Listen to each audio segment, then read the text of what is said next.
La Biblia dice, le da la bienvenida a su programa Consultorio Bíblico, un espacio en el que usted tendrá la oportunidad de conocer mejor la palabra de Dios.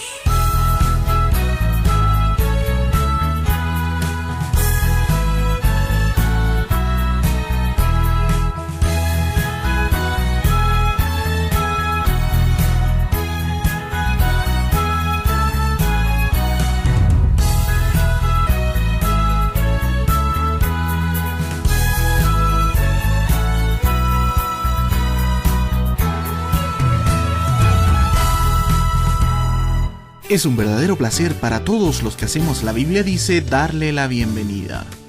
En breve, David Logacho estará con nosotros respondiendo la consulta de hoy.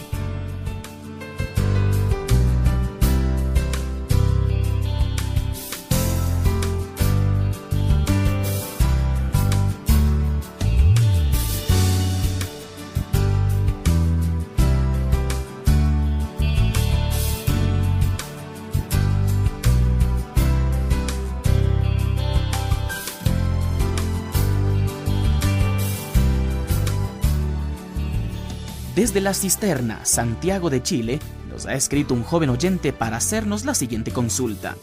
Dice así: la mayor parte de mi educación la realicé en colegios adventistas, por ende la mayoría de mis amigas pertenecen a esta religión. Con ellas ha surgido más de una vez el tema de la observancia del sábado, el séptimo día de la semana como día de reposo, y por qué nosotros guardamos el domingo, el primer día de la semana. Yo comprendo un poco el motivo, sin embargo quisiera tener de algún hermano más sabio razonamiento y más profundo para que yo pueda responder mejor a mis amigas.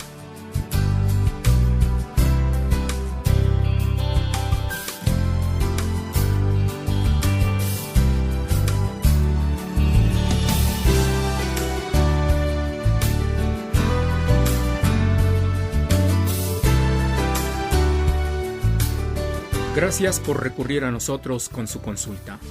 No nos creemos sabios, pero por la gracia de Dios podemos mostrarle lo que dice la Escritura respecto a esto. En primer lugar, guardar el séptimo día como día de reposo es parte del pacto que Dios hizo con su pueblo Israel. Éxodo 31:13 dice: Tú hablarás a los hijos de Israel diciendo: En verdad vosotros guardaréis mis días de reposo, porque es señal entre mí y vosotros por vuestras generaciones, para que sepáis que yo soy Jehová, que os santifico. Guardar el séptimo día de la semana como día de reposo era una señal entre Jehová y su pueblo escogido Israel. Era la forma como el mundo podía saber que Israel es el pueblo santificado o separado por Jehová. Por supuesto que 6 días de trabajo y un día de descanso a la semana es un excelente modelo de trabajo-descanso, pero Dios jamás lo instituyó como algo obligatorio para toda persona, excepto para su pueblo Israel, y por eso consta como parte de la ley de Moisés, más específicamente el 4º mandamiento del Decálogo. Éxodo 20, 8-11 dice: Acuérdate del día de reposo para santificarlo. 6 días trabajarás y harás toda tu obra, mas el séptimo día es reposo para Jehová tu Dios. No hagas en él obra alguna, tú, ni tu hijo, ni tu hija, ni tu siervo, ni tu criada, ni tu bestia, ni tu extranjero que está dentro de tus puertas. Porque en 6 días hizo Jehová los cielos y la tierra, el mar y todas las cosas que en ellos hay, y reposó en el séptimo día. Por tanto, Jehová bendijo el día de reposo y lo santificó.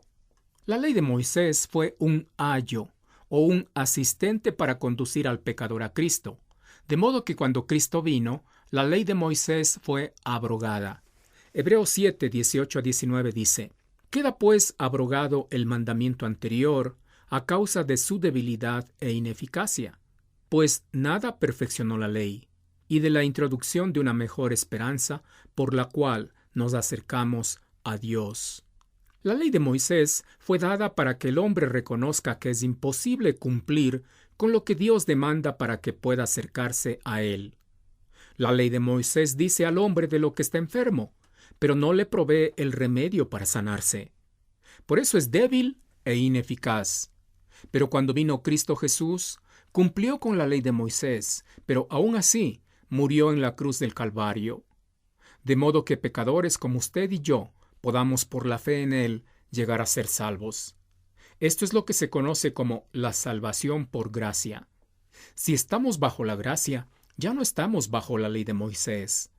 Pero vivir bajo la gracia no significa que vamos a vivir como nos venga en gana.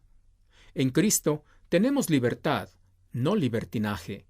Cuando uno mira el Nuevo Testamento, va a encontrar que por amor a su Salvador, el creyente debe incorporar a su vida algunas cosas que también formaban parte de la ley de Moisés. En cuanto a los 10 mandamientos, por ejemplo, el Nuevo Testamento contiene 9 de ellos como norma de vida para el creyente.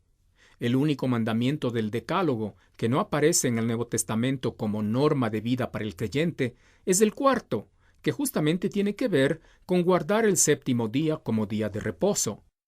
El creyente debe obedecer lo que dice el Nuevo Testamento por amor al Salvador, no para ser salvo, sino porque ya es salvo. Inclusive, el Nuevo Testamento específicamente prohíbe el guardar cualquier día como día de reposo. Note lo que dice Colosenses 2, 16 a 17. Por tanto, nadie os juzgue en comida o en bebida, o en cuanto a días de fiesta, luna nueva o días de reposo, todo lo cual es sombra de lo que ha de venir, pero el cuerpo es de Cristo. La acusación que normalmente se hace a los que no guardamos el 7º día como día de reposo es que nosotros hemos cambiado el día de reposo del 7º al 1. Pero, por lo que dice el texto que fue leído, los creyentes no debemos guardar ningún día de la semana como día de reposo, ni el 7º, ni el 1, ni el 2, ni ningún otro. Nosotros los creyentes simplemente no tenemos un día de reposo, porque ya no estamos bajo la ley sino bajo la gracia. Guardar el 7º día como día de reposo es volver a la ley, algo que Pablo cuestiona severamente en el libro de Gálatas.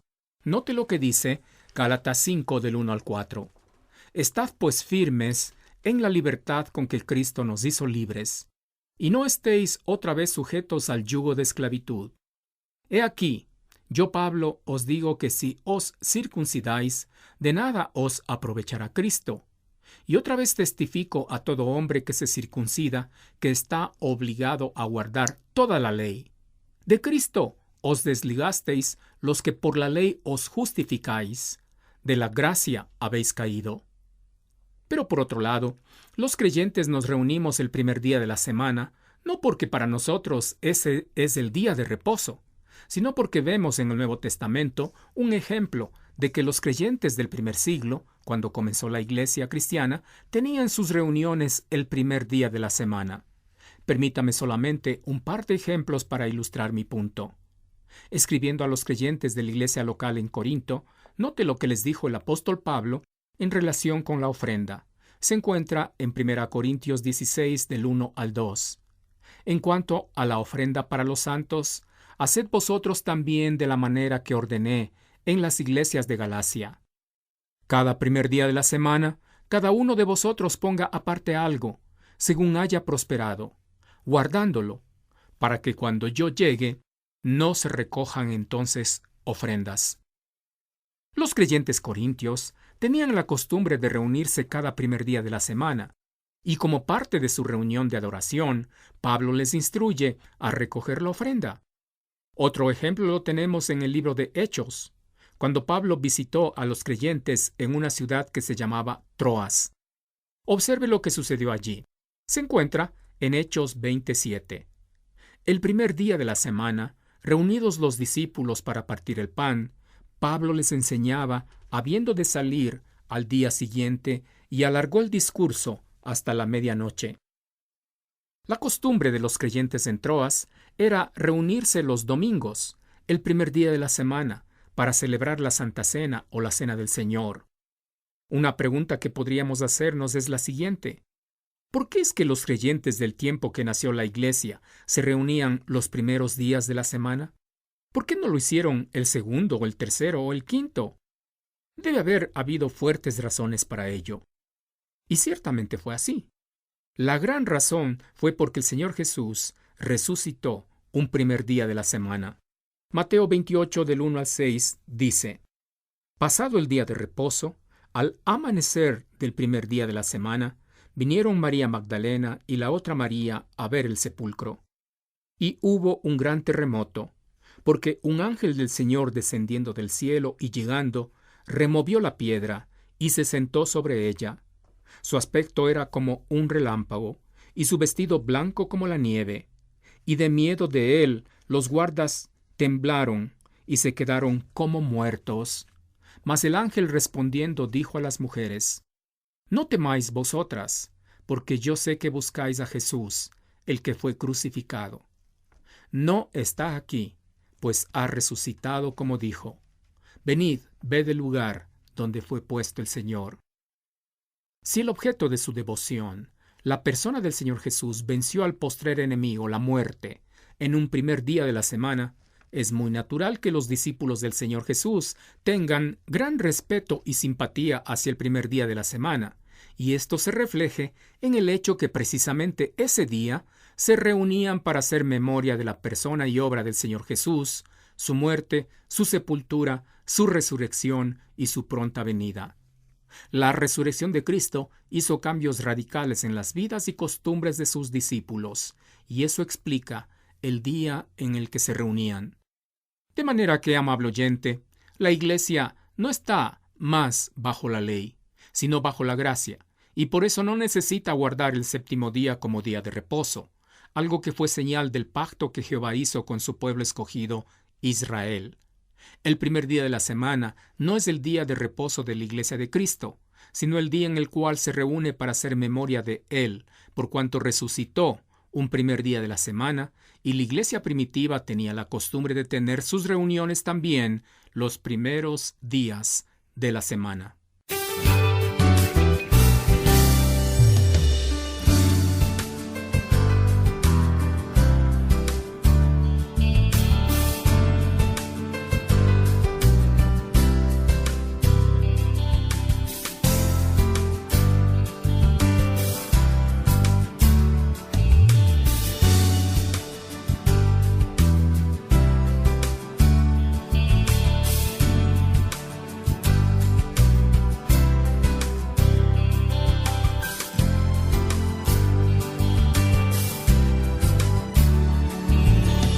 ¿Ustedes sabían qué se puede hacer para que toda una familia acepte a Cristo como su Salvador?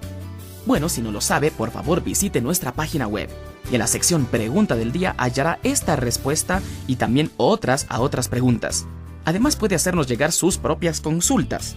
Nuestra dirección es labibliadice.org.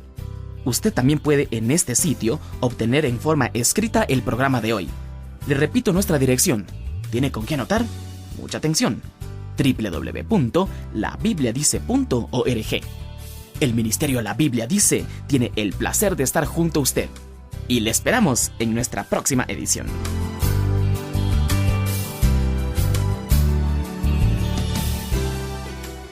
Si usted vive en los Estados Unidos y desea apoyarnos, envíe su ofrenda a Ministerios La Biblia Dice, P.O. Box 82808, Lincoln, Nebraska 68501. Bendiciones. La Biblia Dice presentó su programa Consultorio Bíblico. Envíenos sus dudas e inquietudes a nuestro sitio en internet www.labibliadice.org o escríbanos a La Biblia Dice, casilla 1708-8208 en Quito, Ecuador. Nos volveremos a encontrar muy pronto.